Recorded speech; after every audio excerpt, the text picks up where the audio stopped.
There it says it's streaming live on YouTube. Okay, still says it's second. Okay, we should be good to go now. Okay, Yeah, there we are. so first up, the meeting minutes from April 13th.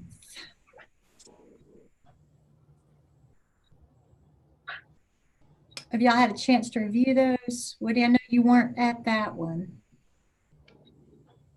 And still vote on them. Move we approve. Okay, I second Love it. that. all right. All right. Moving along. So for the meeting agenda today, are there any additions or deletions to the agenda? It was good when I looked at it the first time. All right.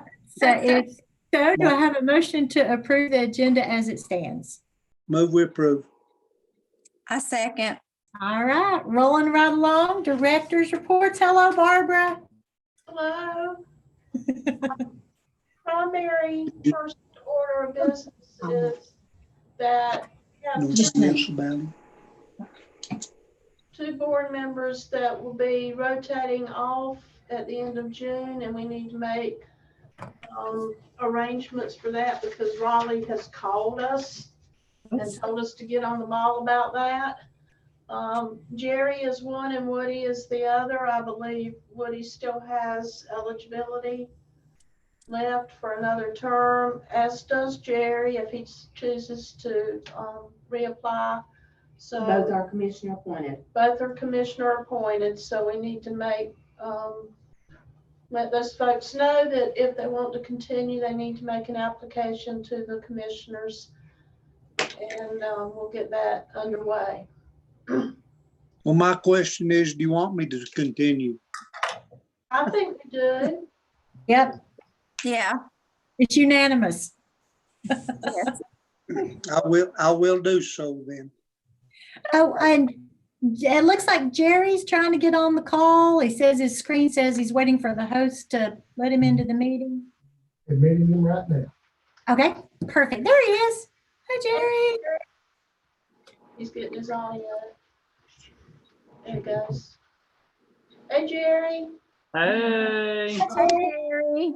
Hello, sir. Hello there. We were just saying that your term is about to expire, and we need for you to make an application to the commissioners if you want to serve another term with us. Okay.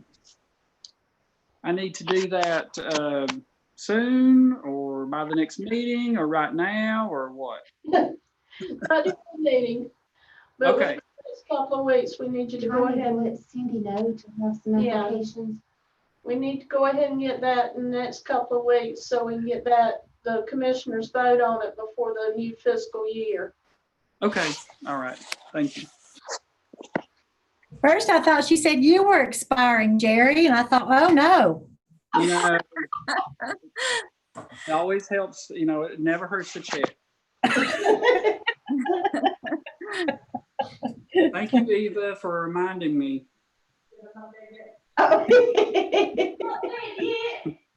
Also that I'm not dead yet. Yes. Thank you, Ella.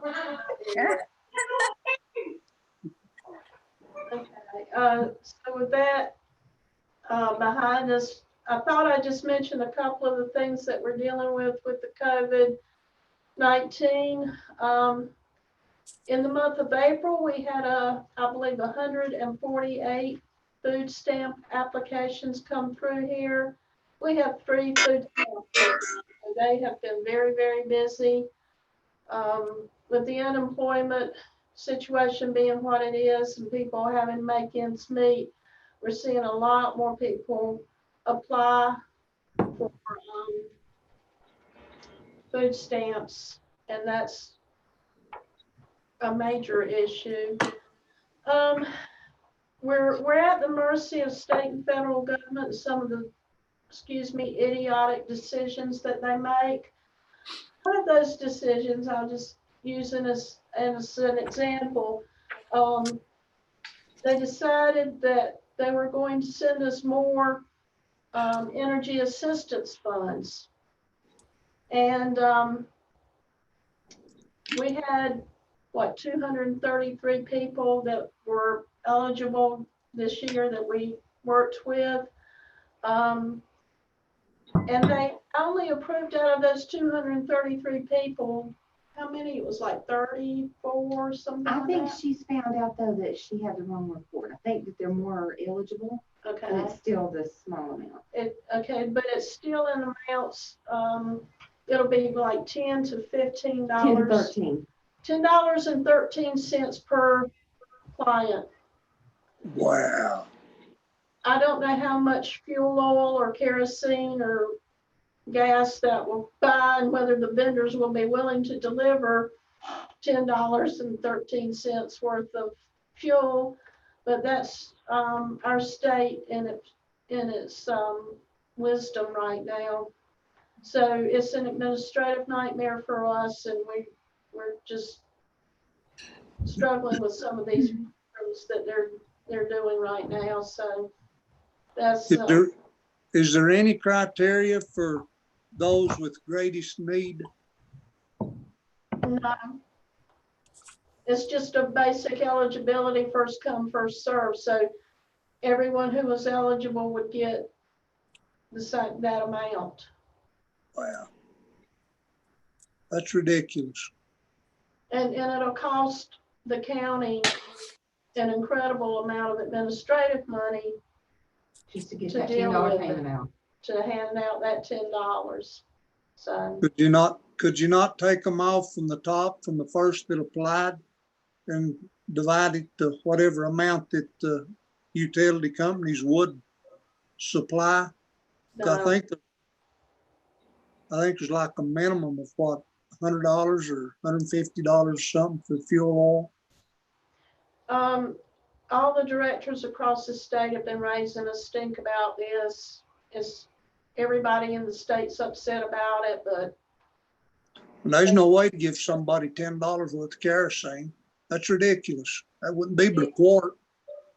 you're right. Only way it's gonna help them is to let that money go over into next year, like added on to what, if they get a full load delivered then. Because Will 10 they do that? anything, Will they do that? Will it carry over? they'll It apply it to will. their account. I think that'd be the best thing to do with it. Yeah. But that honestly is a bookkeeping nightmare for our vendors. Mhm. Oh, I'm sure. And for you all as well. Yeah, to keep track of who's got that $10 credit on their account. Yeah. So we're juggling, keeping up with things like that right now. That just happens to be one example that's current and has been aggravating us quite a bit. I asked Kelly to be here today because number one, y'all hadn't heard from her in a while, Children's Services. And because we're doing things differently than we've done them before. The state has given us some leeway in how we deal with cases.